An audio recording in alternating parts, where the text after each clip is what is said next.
Welcome to the Leaders Lead, Leaders Read podcast, where we share examples of leadership through book reviews and some interviews. I am Dr. Shaunta Scroggins, your guide to the lessons on leadership found in biographies, textbooks, fiction books, faith-based books, and more. Today's book selection is an homage to the late, great Diahann Carroll. The book is called The Legs Are the Last to Go: Acting, Aging, Marrying, and Other Things I Learned the Hard Way. Her autobiography, as you would think of a Diahann Carroll, is a classy, honest reflection of her life and career. Now, it's worth noting on the front end that this is not the definitive autobiography. There was another book before this, but in 2008, Diahann Carroll released The Legs Are the Last to Go. And just FYI, when I read biographies and memoirs, I'm not looking just to learn about a person's life. I read them because I look for the tools that the person drew on to survive, to break through, to be great, how they led themselves out of rough places and into places of recognition and celebrity. How much of the process was providence or fate? How much it was hard work and grit? How much depended on who they knew or who they knew? I hope I don't have to work too hard to convince us that there's leadership in the process from obscurity to celebrity. And biographies and memoirs can teach us so much.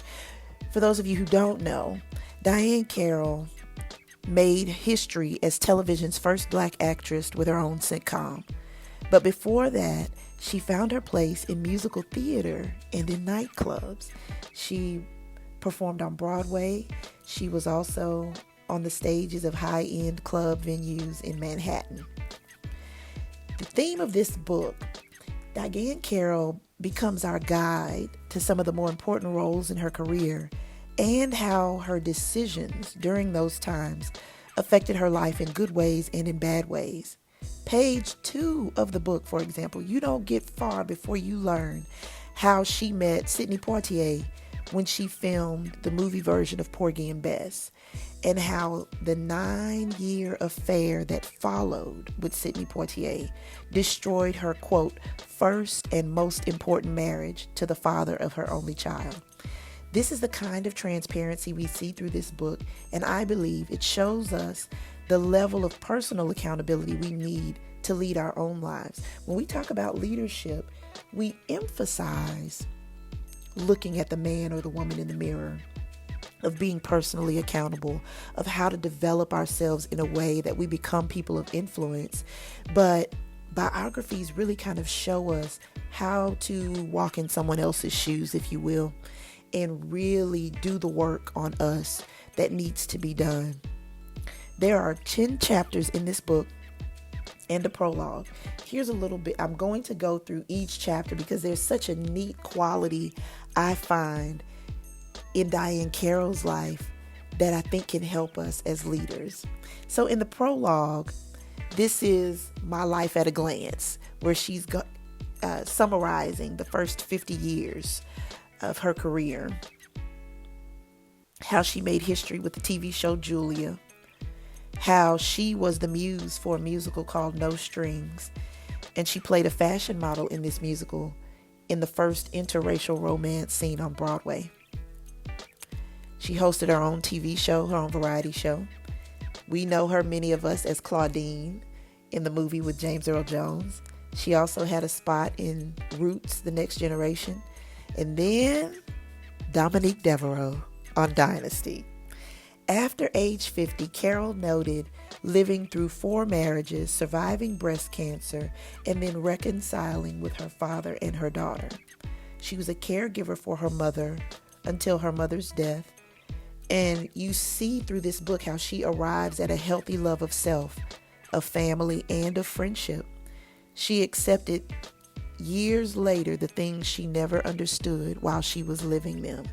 And I think that's important for us to consider as leaders, because in in many of our companies, our organizations, the age-old question has been, how do the wrong people become leaders in power? How do the wrong people get to lead? And a lot of times they just stick around and they become the only choice. They're tenacious, but they also have the knowledge that's necessary for the position, because other people, they got weary, they got frustrated, they got tired, they stood up for themselves, and then they just left. So that's something to keep in mind, that leaders need a healthy love of self, a healthy respect for all kinds of relationships.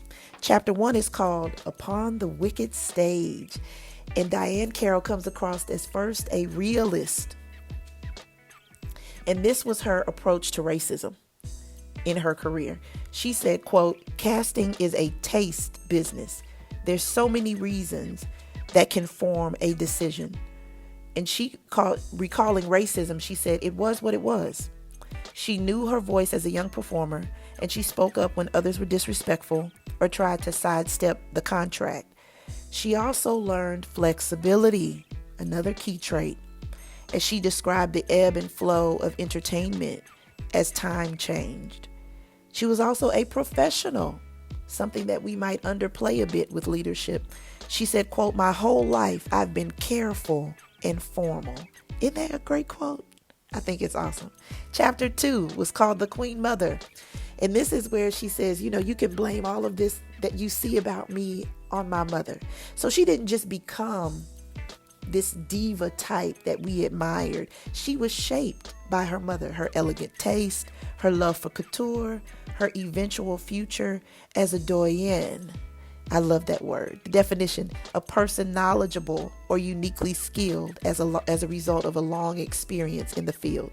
That she becomes a doyenne of stage, screen, and television. She was not ashamed of her preferences. Another point we need to mark for leadership of the things that made her Diahann Carroll. She felt loved in her childhood, and she entered her vocation with a sense of wholeness. How many of us can say that? She was cultured. She was privileged. Her parents gave lessons in propriety at every level. Chapter 3 and Chapter 4, we learn about the men in her life. Diahann Carroll was self-aware, another important point for leadership. She was married 4 times total. For all the value her parents instilled in her, Diahann Carroll realized how little she valued herself in her relationships with men. Chapter 5, Sickness and Health. How she acted as her own advocate for breast cancer treatment. She went against her doctor's recommendations, and she said, quote, I think there are times when taking control based on your gut can be just as beneficial as doing what everyone else tells you to do. Chapter 6, My Best Girl. This is her chapter about her daughter. With the same type of raw honesty, Diahann Carroll relayed experiences about the men in her life. Suzanne, she said, always had to pay the price. There was travel to different homes, there were nannies, there were teachers, and then a special school for the children of international businessmen and diplomats. Diahann would work and leave Suzanne at home. Eventually, their relationship was repaired, and Diahann Carroll was a part of the life of her grandchild. Chapter 7, What Mirror? Where? Is the title. Here's her quote. At the core of me is a woman who revels in artifice. Diahann Carroll was the ultimate pretty girl. She loved shopping, clothes, makeup, and all that went into looking the part. She was image conscious. Another key thing, I think, which is important to leadership. When you are in show business, she said, you can never forget that you are a product and you must always be aware of your packaging. Chapter 8, Gray Matters.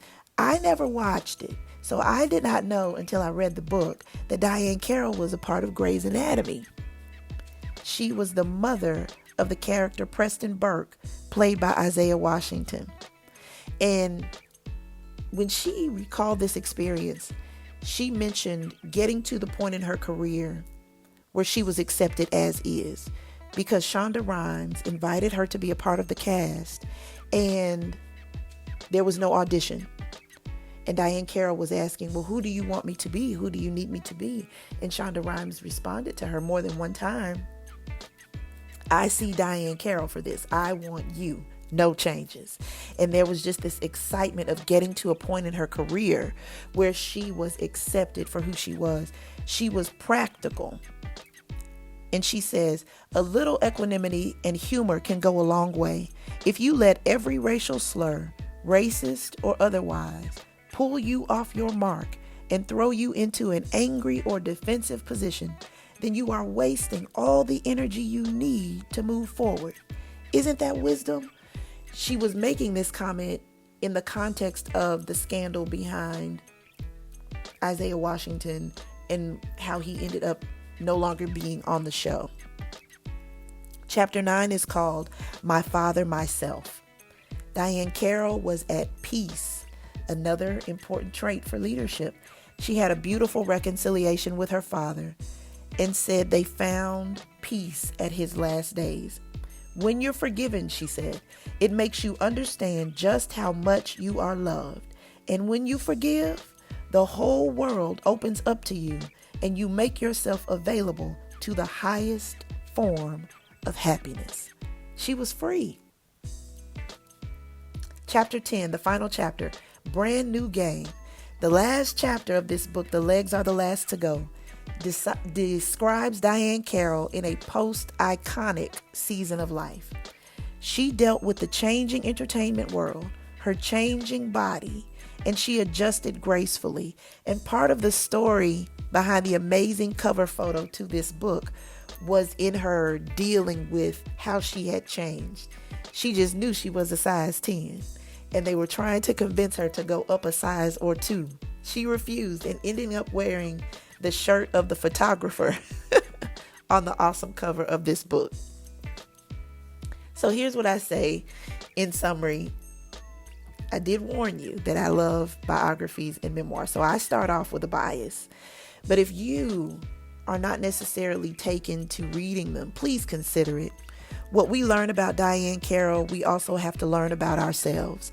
Our life lessons likely come in a different order, but we all have to confront situations and decisions that help us choose to be realistic, flexible, professional, unashamed of our preferences, cultured and privileged, self-aware, image conscious, even if it's to and for ourselves alone. We have to choose to be practical. We have to choose to be free, to be at peace. This episode is partially for the book, partially a salute to one of the classiest women to ever walk the earth, Diahann Carroll. If you like biographies, if you follow Diahann Carroll at any point in her career, then you may appreciate this book. If you can take or leave biographies and memoirs, then maybe the review is sufficient to impact how you view the people around you. Whether associates or intimates, the people in our lives are constantly teaching us about ourselves. A wonderful mark of leadership is when we turn our pointy fingers of criticism toward ourselves and choose to find the value in the experience and see the lessons we need to learn about ourselves. The book is called The Legs Are the Last to Go: Aging, Acting, Marrying, and Other Things I Learned the Hard Way, by the late and great Diahann Carroll.